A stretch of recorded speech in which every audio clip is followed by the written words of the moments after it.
আসসালামু আলাইকুম, মালিহা হোসাইন স্বাগত জানাচ্ছি এনটিভির মধ্যরাতের খবরে। ক্রাউন সিমেন্ট শিরোনাম শুনছিলেন, এবার পুরো খবর। রাজধানী ঢাকা সহ সারা দেশে জ্বালানি তেলের তীব্র সংকটে গ্রাহক ভোগান্তি চরমে পৌঁছেছে। দিনভর ফিলিং স্টেশনগুলোতে যানবাহনের লাইন দীর্ঘ থেকে দীর্ঘতর হচ্ছে। কোথাও কোথাও তা ছাড়িয়ে গেছে 2 থেকে 2.5 কিলোমিটার পর্যন্ত। সবচেয়ে বিপাকে পড়েছেন তারা যাদের গাড়ি জ্বালানি ফুরিয়ে রাস্তায় অচল হয়ে পড়েছে। সরকারি কারাকারিতে পাম্প থেকে বোতল কিংবা অন্য পাত্রে জ্বালানি তেল না মেলায় দুর্ভোগে পৌঁছেছে চরমে। সরবরাহ সংকটে পরিস্থিতি সামাল দিতে হিমশিম খাচ্ছে ফিলিং স্টেশন কর্তৃপক্ষ। নাহিদ প্রিন্সের রিপোর্ট। রাজধানী জুড়ে জ্বালানি তেলের সংকট যেন কাটছেই না। দিন যত গড়াচ্ছে পাম্পগুলোতে যানবাহনের লাইন তত দীর্ঘ হচ্ছে। হাতে গোনা কয়েকটি পাম্পে তেলের সরবরাহ থাকলেও সেখানে অপেক্ষার প্রহর যেন ফুরোচ্ছে না। কোথাও কোথাও এই লাইন ছাড়িয়ে গেছে 2 থেকে 2.5 কিলোমিটার। সবগুলো পাম্প একদম বন্ধ, সাইনবোর্ড ঝোলানো যে সেখানে তেল নেই। এখন কি করবো বুঝতে পারতেছি না। আমি আমার বাসা থেকে বেরোয়া যতগুলো বাজে এই বছর 13টা কিছু সব বন্ধ, কোনো সবগুলা পাম্পে স্টপ নাই। 10টা পাম্প করছি, কোনো পাম্পে তেল নাই। সংকটের চিত্র আরও ভয়াবহ রাস্তার মোড়গুলোতে। মাঝপথেই জ্বালানি ফুরিয়ে যাওয়ায় স্থবির হয়ে পড়েছে অনেক যানবাহন। নিরুপায় হয়ে কেউ কেউ প্লাস্টিকের বোতল হাতে পাম্পে ছুটলেও ফিরতে হচ্ছে রিক্ত হস্তে। আমাদের গাড়ির রাস্তা বন্ধ হয়ে গেছে, সেজন্য আমি আসছি, গাড়ি ঠেলে আনতে পারি না, কোনো কিছু পাইতেছি না সাহায্য। তখন কি করব, বাধ্যতামূলক মানে গাড়ি ঠেলে সাইড করিয়া এখন বোতল নিয়ে আসছি, টুকে তেল দিতে বললে তেল দেয় না। পাম্পের কর্মীরা বলছেন সরবরাহ ঘাটতির কারণে তারাও দিশেহারা। চাপের মুখে ক্ষুব্ধ গ্রাহকদের সামলাতে রীতিমতো হিমশিম খেতে হচ্ছে তাদের। আমাদের কাস্টমারের অনেক চাপ, আগে যেরকম অ্যাভেলেবেল ছিল এর চাইতে অনেক বেশি। পাবলিক তো সারাদিনেই হট্টগোল করে, ওনারা অনেক লম্বা সিরিয়ালে দাঁড়ায়, তো অনেক সময় অনেক বিরক্ত হয়ে যায়। সরকারের পক্ষ থেকে জ্বালানি সমস্যা দ্রুত সমাধানের আশ্বাস দিলেও রাজপথের চিত্র বলছে ভিন্ন কথা। সরবরাহ স্বাভাবিক না হলে এই সংকট থেকে মুক্তি মিলছে না সহজে। Nahid Prince, NTV news, Dhaka. জ্বালানি তেলের সংকটে দেশের সব জায়গায় পেট্রোল পাম্পগুলোতে যানবাহনের দীর্ঘ সারি। ঘন্টার পর ঘন্টা অপেক্ষা করে অবশেষে মিলছে যৎসামান্য তেল। এতে চাহিদা পূরণ না হলেও সাময়িক কাজ চলছে। এদিকে জ্বালানি তেলের সরবরাহ ঠিক রাখতে 19টি ডিপোতে বিজিবি মোতায়েন করা হয়েছে। বিস্তারিত ইমরুল কায়সার ডেস্ক রিপোর্টে। যানবাহনে দীর্ঘ লাইন পেরিয়ে নিতে হচ্ছে জ্বালানি তেল। এর জন্য অপেক্ষা কয়েক ঘন্টা, অথচ মিলছে না পর্যাপ্ত পরিমাণে। এমনই অভিযোগ রাজশাহীর মোটরসাইকেলের চালকদের। একদিন বিরতিতে জেলার বিভিন্ন ফিলিং স্টেশনে জ্বালানি তেল দেয় মোটরসাইকেলের এমনই দীর্ঘ সারি। নগরীর তালাইমারি, কুমারপাড়া, শিরোইল, কাশিয়াডাঙ্গা ও শালবাগান এলাকার বেশ কয়েকটি পাম্পের চিত্র একই। তবে পেট্রোল পাম্পে প্রশাসনের কোনো তৎপরতা নেই। খুলনার পদ্মা, মেঘনা ও যমুনার তেল ডিপো থেকে 21 জেলার 465টি পেট্রোল পাম্পে জ্বালানি তেল সরবরাহ করায় পাম্পগুলোতে ছিল উপচে পড়া ভিড়। রেশনিং পদ্ধতিতে তেল দেয়ায় একাধিকবার তেল নেওয়ার অভিযোগ রয়েছে। তেল না হলে তো আমরা অফিস করতে পারতেছি না, অফিসে যেতে সমস্যা হচ্ছে, সিরিয়ালে দাঁড়ায় তেল নিতে হচ্ছে। তো সন্ধ্যার সময় তেল পাচ্ছি, তো রাত্রে পাচ্ছি না, আবার সকালে পাচ্ছি, তো বিকেল দুপুরে পাচ্ছি না। মৌলভীবাজারে জ্বালানি তেলের তীব্র সংকটে বিপাকে পড়েছেন যানবাহনের চালকেরা। বিভিন্ন পাম্পে ঘুরে আর দীর্ঘ লাইনে অপেক্ষার পর মিলছে যৎসামান্য তেল। আমাদের সেই তেলের জন্য সে কমলগঞ্জ থেকে প্রায় 20 কিলো চালায় আসতে হয়েছে। এখন আমাদের অনিশ্চয়তার মধ্যে আমরা আছি, তেল পাবো কিনা। আমরা কর্মজীবীদের জন্য খুব বেশি কষ্ট হচ্ছে। তেল খুঁজতে খুঁজতে যতটুকু তেল ছিল ওটুকু শেষ। আমাদের চাহিদা মতো আমরা ফুয়েল পাচ্ছি না, এই হচ্ছে মূল ব্যাপার। তেল দেয় না, তেল লাগিয়েছি, পাম্পও তেল দেয় না। ডিপো থেকে আমরা পর্যাপ্ত পরিমাণ পাই না, বিক্রিও করতে পারি না। অকটেন পেট্রোল আমার এখানে নাই। কালকে আসরের পরে আইছে লাইন ধরা, কিন্তু তেল দিছে না। এদিকে জ্বালানি তেল মজুদ থাকার পরও বিক্রি না করায় এক ডিলারকে 50,000 টাকা জরিমানা করেছে জামালপুর জেলা প্রশাসন। আর নেত্রকোনার কেন্দুয়ায় জব্দকৃত পেট্রোল নিলামে বিক্রি করেছে উপজেলা প্রশাসন। অন্যদিকে জ্বালানি তেলের সরবরাহ ব্যবস্থা ঠিক রাখতে দেশের 19টি ডিপোতে বিজিবি মোতায়েন করা হয়েছে। Imrul Kayes, NTV news desk. এদিকে ময়মনসিংহের ফুলপুরের একটি পেট্রোল পাম্পে মজুত করা 24,000 লিটার জ্বালানি তেল জব্দ করেছে উপজেলা প্রশাসন। জব্দ করা হয়েছে 2 লাখ টাকা। শনিবার দুপুরে উপজেলার পয়ারি রোডের আমুয়াকান্দা এলাকায় মেসার্স পপি ট্রেডার্স নামের একটি মিনি পেট্রোল পাম্পে অভিযান চালিয়ে এই তেল জব্দ করা হয়। গোপন সংবাদের ভিত্তিতে পরিচালিত এই ঝটিকা অভিযানে পাম্পটিতে তল্লাশি চালিয়ে অবৈধভাবে মজুত করে রাখা 19,500 লিটার ডিজেল এবং 4,500 লিটার পেট্রোল পাওয়া যায়। তেলের কৃত্রিম সংকট তৈরি অভিযোগে পাম্প মালিককে ভোক্তা অধিকার সংরক্ষণ আইন এর আওতায় 2 লাখ টাকা অর্থদণ্ড দেওয়া হয়। এছাড়া জব্দ করা তেল সংশ্লিষ্ট পাম্পের মাধ্যমে সাধারণ জনগণের কাছে নির্ধারিত মূল্যে বিক্রির তাৎক্ষণিক ব্যবস্থা করে দেয় উপজেলা প্রশাসন। যারা প্রয়োজনের অতিরিক্ত তেল মজুত করে কৃত্রিম সংকট তৈরির চেষ্টা করছে তাদের বিরুদ্ধে কঠোর ব্যবস্থা নিতে নির্দেশ দিয়েছেন প্রধানমন্ত্রী।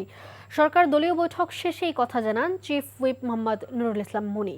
আর স্বরাষ্ট্রমন্ত্রী জানিয়েছেন, জ্বালানি তেল চোরা চালান হচ্ছে, দোষীদের বিরুদ্ধে কঠোর ব্যবস্থা নেওয়া হবে। এদিকে শনিবার সকালে সংসদীয় কমিটির সভা শেষে চিফ হুইপ জানান, সংসদের প্রথম অধিবেশনের অডিও বিভ্রাট ছিল পরিকল্পিত। সালেম মালিকের রিপোর্ট। সংসদ নেতা প্রধানমন্ত্রী তারেক রহমানের সভাপতিত্বে শনিবার বিকেলে সংসদ সচিবালয়ে বসে সরকারি দলের দ্বিতীয় সংসদীয় সভা। বৈঠক শেষে চিফ হুইপ জানান, জ্বালানি তেলের কৃত্রিম ঘাটতি তৈরি করা হয়েছে। তেলের কোনো সাপ্লাইয়ের কোনো ঘাটতি নেই, কিন্তু ঘাটতি আর্টিফিশিয়ালি তৈরি হয়েছে কিছু মিডিয়ার কারণে এবং কিছু মানুষ অতি উৎসাহিত কিছু চোরাচালানির কারণে। কাজে এটা যাতে না হয় তার প্রয়োজনীয় ব্যবস্থা নেওয়ার জন্য আজকে এই সিদ্ধান্ত গৃহীত হয়েছে। এদিকে জ্বালানি তেল চোরাচালানকারীদের বিরুদ্ধে ব্যবস্থা নেওয়ার হুঁশিয়ারি দিয়েছেন স্বরাষ্ট্রমন্ত্রী। জ্বালানি পাচার হওয়ার যে 2-1টি ঘটনা নজরে এসেছে, এগুলো আমরা কঠোর হস্তে দমন করবো ইনশাআল্লাহ। একই দিন সকালে সংসদীয় কমিটির সভা শেষে চিফ হুইপ জানান, প্রথম অধিবেশনের অডিও বিভ্রাট ছিল পরিকল্পিত।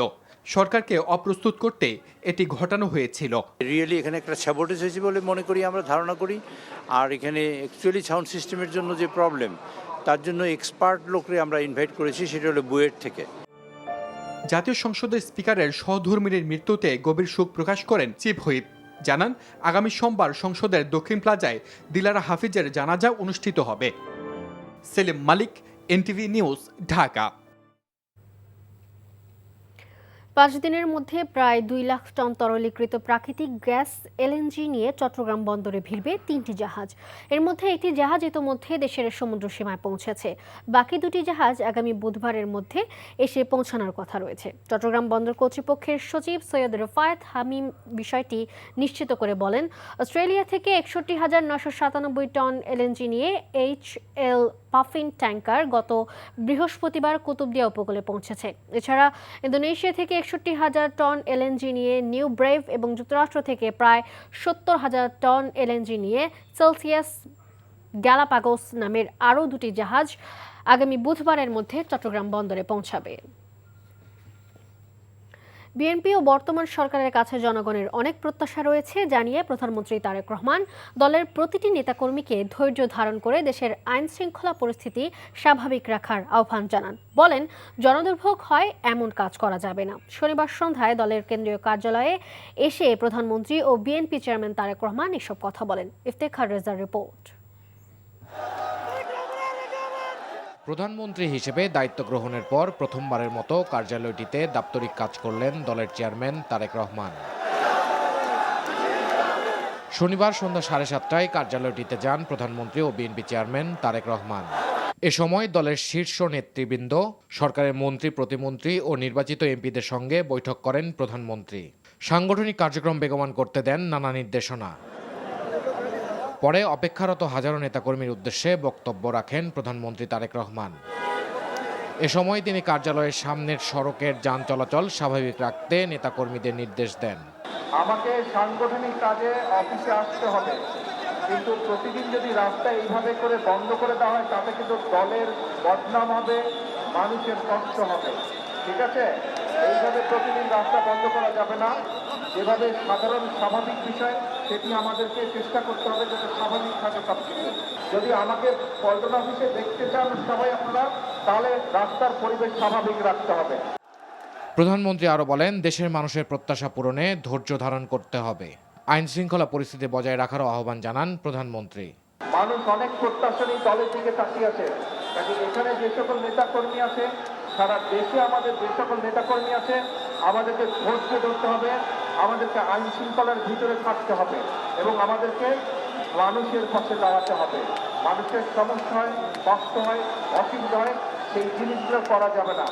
একই সাথে অনেক সমস্যা আছে দেশে, মানুষকে বোঝাতে হবে, মানুষকে পাশে দাঁড়াতে হবে, মানুষকে ধৈর্য ধারণ করানো শেখাতে হবে বা ধৈর্য ধারণের সহযোগিতা করতে হবে মানুষকে।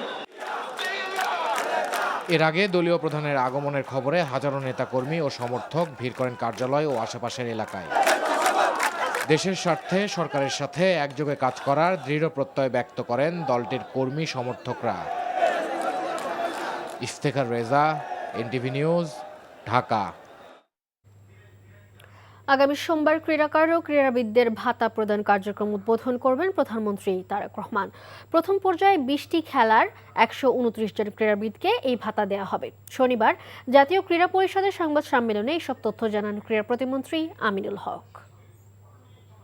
মাননীয় প্রধানমন্ত্রী জাতীয় ক্রীড়াবিদদের বেতন কাঠামোর আওতায় এনে ক্রীড়া ভাতা প্রদান কার্যক্রম উদ্বোধন, পাশাপাশি আমাদের ক্রীড়া কার্ড এবং যারা সাফল্য অর্জন করেছে সেই সকল ক্রীড়াবিদদেরকে আমরা পুরস্কৃতের মাধ্যমে আমরা আমাদের যে আগামী বাংলাদেশের যে ক্রীড়াঙ্গনকে আমরা সর্বোচ্চ গুরুত্ব দিয়ে সে বাস্তবায়ন কার্যক্রম ইনশাআল্লাহ 30শে মার্চ থেকে শুরু করব। স্বরাষ্ট্রমন্ত্রী সালাউদ্দিন আহমেদ বলেছেন, পুলিশ কোনো বিশেষ দল বা গোষ্ঠীর লাঠিয়াল বাহিনী নয়, বরং পুলিশকে হতে হবে জনগণের বন্ধু। সেজন্য পুলিশকে দক্ষ ও আধুনিক আইন শৃঙ্খলা বাহিনী হিসেবে গড়ে তুলতে সরকার ইতোমধ্যে জনবল বৃদ্ধি সহ নানা উদ্যোগ নিয়েছে। শনিবার সকালে রাজশাহীর সারদায় বাংলাদেশ পুলিশ একাডেমিতে 43তম বিসিএস শিক্ষানবিশ সহকারী পুলিশ সুপার ব্যাচের প্রশিক্ষণ সমাপনী কুচকাওয়াজে প্রধান অতিথির বক্তব্যে স্বরাষ্ট্রমন্ত্রী কথা বলেন। বর্তমান পোশাকে পুলিশ সন্তুষ্ট নয় উল্লেখ করে মন্ত্রী বলেন, আলোচনা করে অতীতের ঐতিহ্যবাহী যে কোনো একটি পোশাক পুলিশ বাহিনীতে ফিরিয়ে আনা হবে। অনুষ্ঠানে স্বরাষ্ট্রমন্ত্রী অভিবাদন গ্রহণ ও প্যারেড পরিদর্শন করেন। পরে প্রশিক্ষণে বিভিন্ন বিষয়ে শ্রেষ্ঠত্ব অর্জনকারী কর্মকর্তাদের মাঝে পদক বিতরণ করা হয়।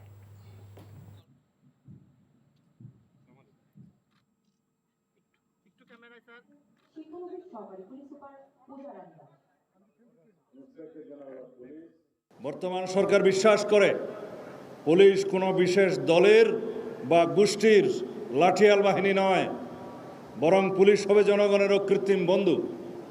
আমাদের নির্বাচনী ইশতেহারে আমরা দ্ব্যর্থহীনভাবে ঘোষণা করেছি জননিরাপত্তা নিশ্চিত করা এবং পুলিশ বাহিনীকে দলীয় প্রভাবমুক্ত করে একটি আধুনিক, সেবাধর্মী ও মানবিক সংস্থায় রূপান্তর করাই আমাদের মূল লক্ষ্য।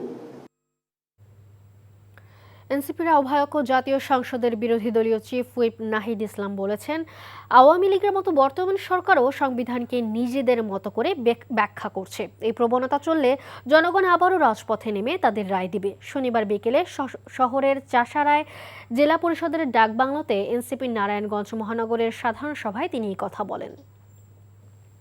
আওয়ামী লীগ একইভাবে সংসদকে কব্জা করে সংবিধানকে দলীয়করণ করেছে, সংবিধানকে নিজেদের মতো ব্যাখ্যা করেছে। এই একই কাজ এখনকার যারা সরকার দল তাদের মধ্যেও আমরা এই প্রবণতা দেখতে পাচ্ছি। ফলে যদি সেই প্রবণতা তাদের মধ্যে থাকে, জনগণ তাদের রায় আবারও রাজপথে জানান দিবে। ৭১-এর মহান মুক্তিযুদ্ধে অংশ নেওয়া বীর মুক্তিযোদ্ধা ও শহীদদের প্রকৃত তালিকা জাতির সামনে প্রকাশ করা হবে বলে জানিয়েছেন মুক্তিযুদ্ধ বিষয়ক মন্ত্রী আহমেদ আজম খান। একই সাথে মুক্তিযুদ্ধের বিরোধিতাকারী রাজাকার ও আলবদরের তালিকাও করা হবে বলেও জানান তিনি। মহান স্বাধীনতা ও জাতীয় দিবস উপলক্ষে শনিবার ঢাকা দক্ষিণ সিটির নগর ভবনে সিটি কর্পোরেশন আয়োজিত মুক্তিযোদ্ধা সংবর্ধনা অনুষ্ঠানে তিনি এই কথা বলেন। মন্ত্রী জানান, বিগত সময়ে মুক্তিযোদ্ধারা অবহেলিত ছিলেন, তবে বর্তমান সরকার তাদের যথাযথ মূল্যায়ন নিশ্চিত করবে। বলেন, মুক্তিযুদ্ধের পর পর্যাপ্ত জরিপ এবং তথ্য উপাত্ত ছাড়াই 30 লাখ শহীদের সংখ্যা নির্ধারণ করা হয়েছিল, তাই নতুন করে তালিকা হালনাগাদ করার কথা জানান তিনি। মন্ত্রী আরও বলেন, বাংলাদেশের স্বাধীনতা একবারই অর্জিত হয়েছে, তাই ৭১-এর সঙ্গে অন্য কোনো ঘটনার তুলনা চলে না। একই সঙ্গে মুক্তিযোদ্ধাদের পুনর্বাসন ও ভাতা বাড়ানোর আশ্বাস দেন আহমেদ আজম খান। ইউরোপ যাওয়ার পথে গ্রিসের উপকূলে নৌকায় ডুবে মৃত ২২ জন অভিবাসীর বেশিরভাগই বাংলাদেশি। তাদের মধ্যে অনেকের বাড়ি সুনামগঞ্জে। এ বিষয়ে সর্বশেষ খবর জানতে যাচ্ছি সুনামগঞ্জের স্টাফ করেসপন্ডেন্ট দেওয়ান গিয়াস চৌধুরীর কাছে। গিয়াস, মৃত অভিবাসীর স্বজনদের সাথে আপনার যোগাযোগ হয়েছে কিনা, আর তারা কি বলছেন এই বিষয়ে জানতে চাই। মালিহা, আপনি যেমনটি বলছিলেন যে গ্রিসের যে সমুদ্রে ২২ জন মারা গেছেন, তার ১০ জনই সুনামগঞ্জের নাগরিক। আমরা সন্ধ্যার পর থেকে সামাজিক যোগাযোগ মাধ্যম ফেসবুক এবং যে সুনামগঞ্জের দিরাই আমরা যতটুকু খবর পেয়েছি যে ৪ জন সুনামগঞ্জের দিরাই মারা গেছেন এবং জগন্নাথপুরের ৫ জন এবং দোয়ারাবাজার উপজেলার ১ জন, এই মোট ১০ জন যে ইউরোপে যাওয়ার উদ্দেশ্যে তারা বের হয়েছিলেন এবং যেটা আমরা খবর পেয়েছি যে তারা সমুদ্রেই তারা মারা গেছেন। তো এই খবরটি ছড়িয়ে পড়ার পরে সুনামগঞ্জের যে সামাজিক যোগাযোগ মাধ্যম আছে, সেই সামাজিক যোগাযোগ মাধ্যমে শোকের ছায়া নেমে এসেছে, মানুষজনের মধ্যে প্রতিক্রিয়া দেখা দিয়েছে। এখন পর্যন্ত আমি যে জায়গাটিতে আছি এটি হচ্ছে সুনামগঞ্জের দিরাই।